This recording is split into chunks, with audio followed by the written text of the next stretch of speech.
Olá pessoal, um bom dia, uma boa tarde a todos. Estamos aqui em mais uma aula remota de biologia direcionada aos alunos nos terceiros médios, né?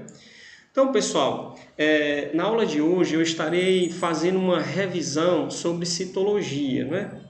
Por que que eu irei fazer essa revisão? Todos os anos, galera, sempre eu costumo fazer o seguinte: antes de iniciar o conteúdo do livro de vocês, né, genética, primeira lei de Mendel, eu costumo sempre fazer uma breve revisão sobre citologia, porque dentro da genética, né, vocês irão relembrar, vocês vão ver que existem alguns termos, alguns conceitos, né, como DNA, RNA.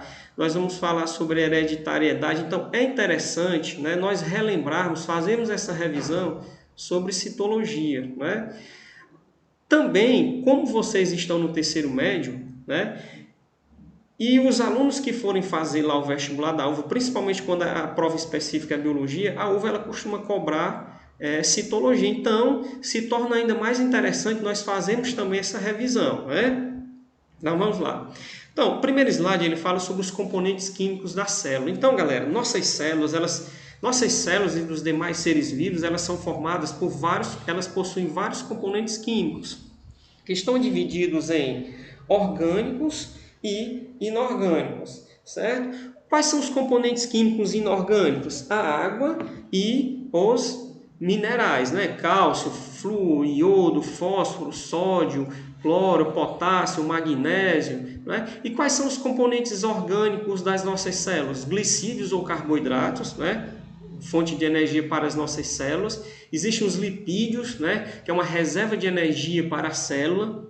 As proteínas, que estão presentes em todas as partes da célula e que exercem diversas funções, né? Existem as enzimas, né, que aceleram reações químicas celulares, por exemplo. Existem as vitaminas, que são nutrientes reguladores celulares. Existem os ácidos nucleicos, né, que são formados por nucleotídeos, como, por exemplo, tem o DNA, tem o RNA, né? Então, galera, esses são os componentes químicos das nossas células, né? E é interessante frisar que para que as nossas células funcionem bem, para que o nosso corpo funcione bem, ou seja, resumindo, para que tenhamos saúde, é necessário que essas substâncias estejam presentes, né, nas quantidades ideais e necessárias para as nossas células, né? A deficiência desses nutrientes, desses componentes químicos no nosso corpo, eles vão gerar o surgimento de doenças, né? Sejam doenças, por exemplo, na visão, doenças nos ossos, né? Ou seja, para que o nosso corpo funcione bem, para que tenhamos saúde, é necessário que esses componentes químicos estejam presentes, né, nas quantidades necessárias para que nossas células funcionem bem. Beleza? O segundo slide fala sobre as características gerais da célula. A célula, galera, é uma palavra que ela foi criada em 1667 por um inglês chamado Robert Hooke. Deixa eu só adiantar um slide aqui, ó. Então, a palavra célula foi usada pela primeira vez em 1667 pelo inglês Robert Hooke, né? Então, com um microscópio muito simples, eis aqui um microscópio desenvolvido por Robert Hooke, né? Ele observou, galera, um tecido vegetal, né? Cortiça, que é um tecidozinho vegetal. E ele percebeu, ao observar a cortiça ao microscópio, que ela era formada por inúmeros compartimentos vazios. Está aqui, ó, né? A imagem, então, ele pegou um vegetal, a cortiça, tirou uma camadazinha fina dela, né, e observou a cortiça em um microscópio, né? E eis a imagem que ele observou, ó, que ela era formada por inúmeros compartimentos vazios, né? A esses compartimentos vazios, ele deu o nome de célula, né? Então, a palavra célula é uma palavra diminutiva de cella, que significa cavidade, né? Então, ele observou, ó, que um tecido vegetal, ele era formado por inúmeros compartimentos, por inúmeras cavidades, né? Inúmeros compartimentos vazios, inúmeras cavidades.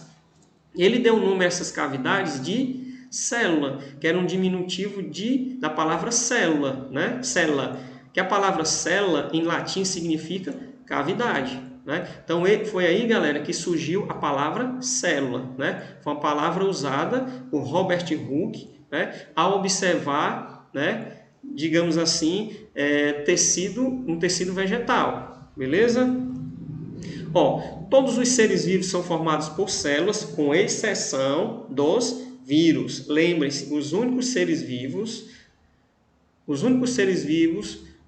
que não têm células são os vírus, né? Aqui não tem colocado uma palavrazinha, exceto os vírus. Então, todos os seres vivos, exceto os vírus, são formados por células. Lembre-se disso, beleza? As células medem entre 10 e 100 micrômetros. Tem formas variadas, né? Tem células que são arredondadas, né? Tem células que lembram uma estrela, né?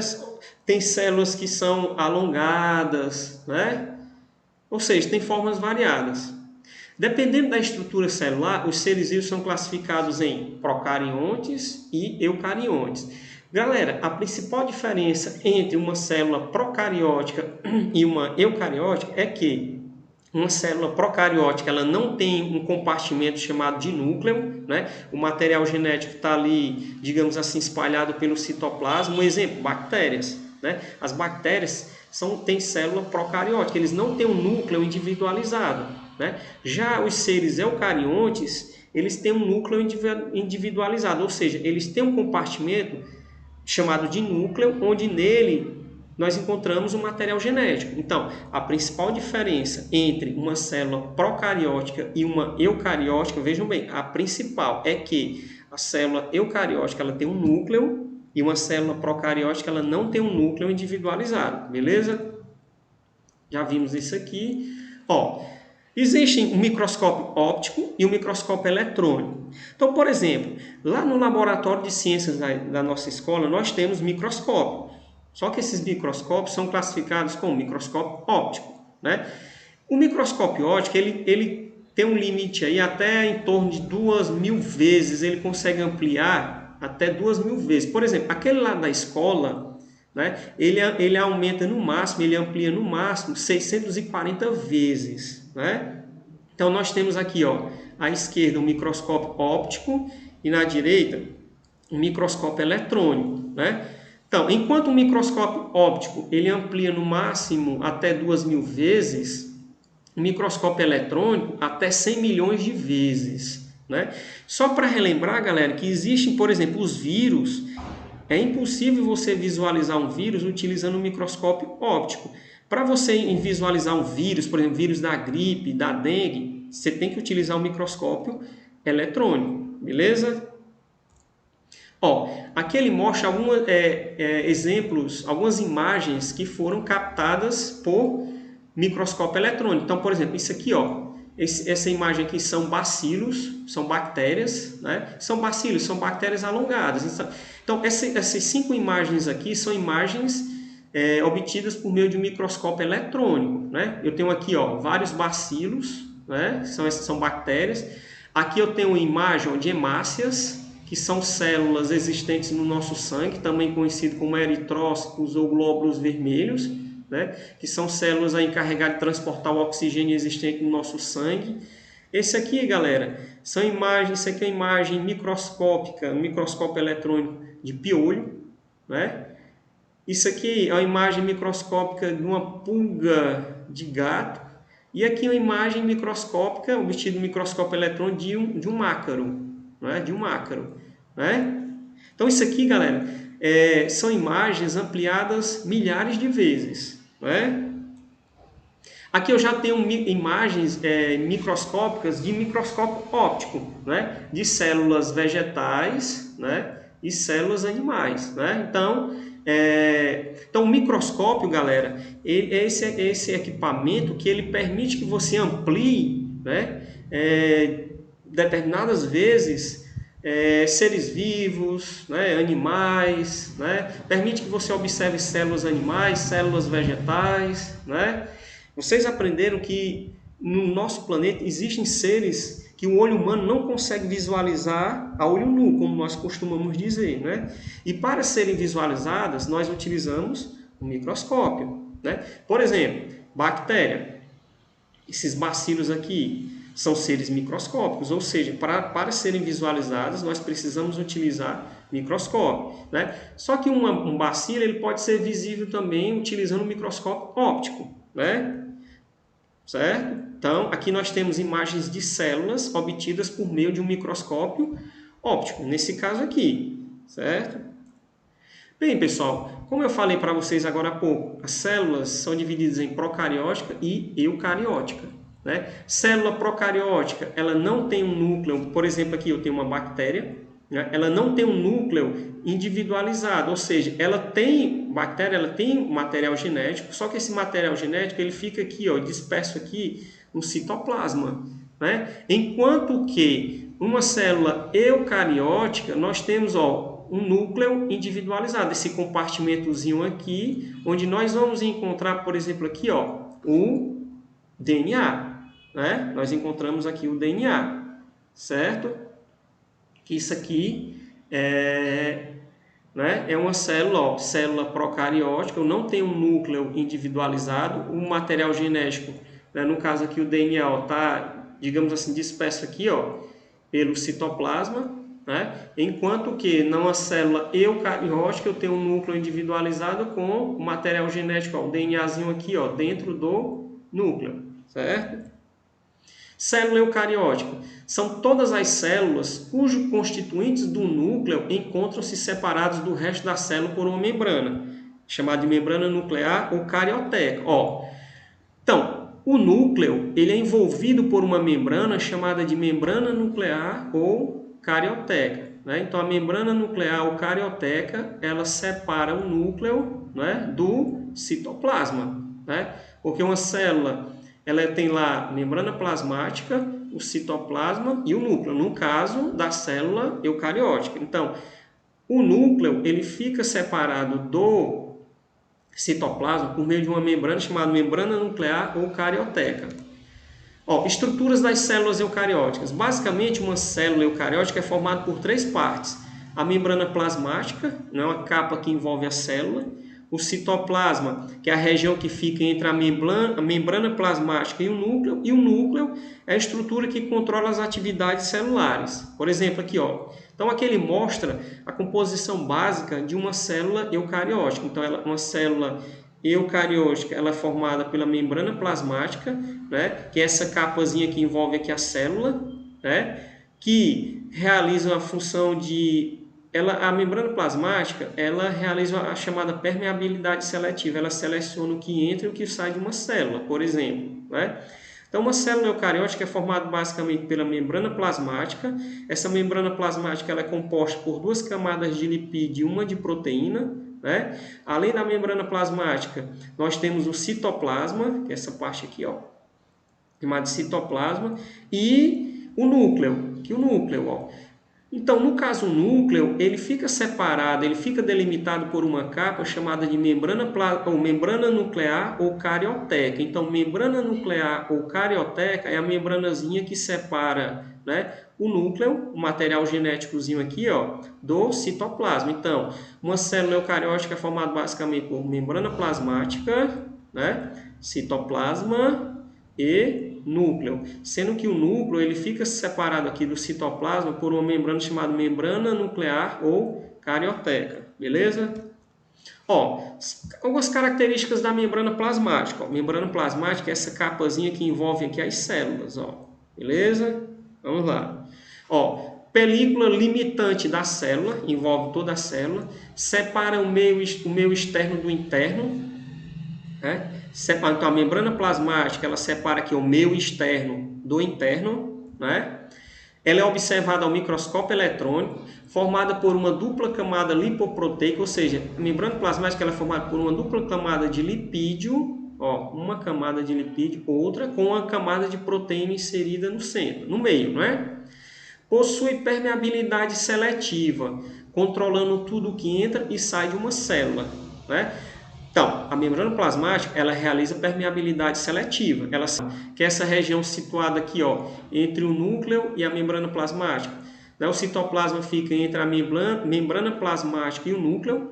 É preenchido aqui no citoplasma, onde nós encontramos as mitocôndrias, o retículo endoplasmático liso, o retículo endoplasmático granuloso, o complexo de Golgi, né, que são as organelas citoplasmáticas. Mitocôndria é responsável pela respiração celular e produção de energia. Então, galera, as mitocôndrias é o local onde ocorre a quebra, por exemplo, da glicose para que haja uma liberação de energia para a célula. Né? Células que utilizam bastante energia têm muitas mitocôndrias, por exemplo, as células musculares. Então, nas mitocôndrias ocorre a chamada respiração celular, onde nutrientes energéticos, por exemplo, a glicose ela é quebrada e essa energia ela vai ser liberada para a célula. Retículo endoplasmático. Existe o retículo endoplasmático liso e o retículo endoplasmático liso e o retículo endoplasmático granuloso. Né? O retículo endoplasmático liso ou não granuloso, ele não tem, né, ribossomos em sua superfície, né? E há a produção de lipídios. Já o retículo endoplasmático rugoso ou granuloso, né, encontra-se aderido à sua superfície os ribossomos, sendo o local de produção de proteínas, certo? O complexo de Golgi é formado por pequenas bolsas, né? Serve para armazenar substâncias que foram produzidas lá no retículo endoplasmático. Os lisossomos são estruturas responsáveis pela digestão da célula, contém enzimas digestivas, os lisossomos. Né? Essas enzimas são fabricadas pelo retículo endoplasmático rugoso e acumuladas no complexo de Golgi. Né? Os lisossomos, galera, eles surgem aqui no complexo de Golgi, o complexo golgiense. Né? Então, os lisossomos são vesículas que contêm enzimas digestivas. Né?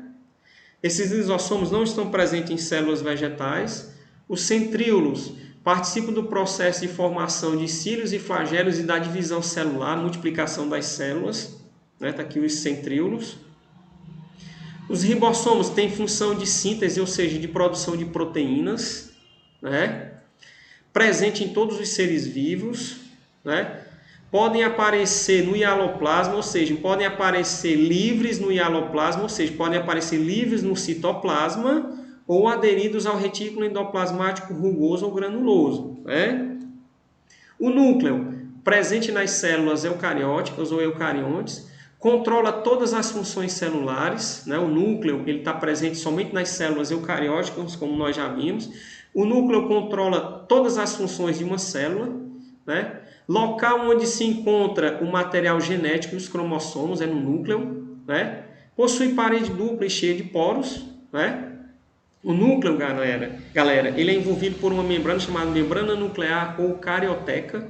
Né? O núcleo ocupa 10% do volume celular total, beleza? Os ácidos nucleicos são 2, DNA e RNA. Né? Eles são formados pelo encadeamento de unidades chamadas nucleotídeos. Cada nucleotídeo, galera, ele é formado por 3 tipos de substâncias químicas, né? Que é a base nitrogenada, pentose e fosfato. Né? Por exemplo, o RNA ele tem como pentose a ribose e o DNA ele tem como pentose a desoxirribose. Né? Quais são as bases nitrogenadas que é importante nós relembrarmos? É a divisão celular. As células podem se dividir. Existem 2 tipos de divisão celular, a mitose e a meiose. Né? Na mitose, uma célula ela origina 2 novas células, sendo que a mitose ela é um tipo de divisão onde ela mantém um número de cromossomos igual da célula original. Então, por exemplo, uma célula da nossa pele ela tem 46 cromossomos. Quando essa célula da pele ela se divide, que no caso é a mitose, essa célula da pele ela vai dar origem a 2 novas células, sendo que cada célula dessa que vai surgir, ela se mantém constante, ou seja, no caso da espécie humana, a célula da nossa pele tem 46 cromossomos, essa célula ao se dividir, ela vai dar origem a 2 novas células, sendo que cada célula contém, cada uma, 46 cromossomos. Já a meiose é um tipo de divisão celular chamada reducional. Né? Na meiose, galera, uma célula, deixa eu ver aqui, na meiose, uma célula, ela dá origem a 4 novas células. Porém, na meiose, uma célula, ela origina 4 novas células. Porém, na meiose, o número de cromossomos ele reduz-se à metade. Então, por exemplo, uma célula do testículo Ao se dividir por meiose, a célula do testículo ela contém 46, a célula do testículo humano ela contém 46 cromossomos. Mas quando essa célula do testículo humano se divide por meiose, ela vai dar origem a 4 espermatozoides, sendo que cada espermatozoide contém apenas 23 cromossomos. Ou seja, a meiose é um tipo de divisão reducional, ela reduz o número de cromossomos a metade. Então, a célula do testículo ela pode se dividir tanto por mitose como por meiose. Quando uma célula do testículo se divide por mitose, ela vai dar origem a 2 novas células, sendo que cada célula contém 46 cromossomos. Já na meiose, então, quando uma célula do testículo se divide por meiose, aquela célula vai dar origem a 4 espermatozoides, sendo que cada espermatozoide contém apenas 23 cromossomos, ou seja, a metade, né? E aqui mostra as fases da uma atividade para vocês, né? Vocês façam a atividade no caderno, né? Coloquem o nome completo, série e turma, tirem uma foto e encaminhem para o meu privado, beleza? Então, uma boa semana a todos e até a nossa próxima aula.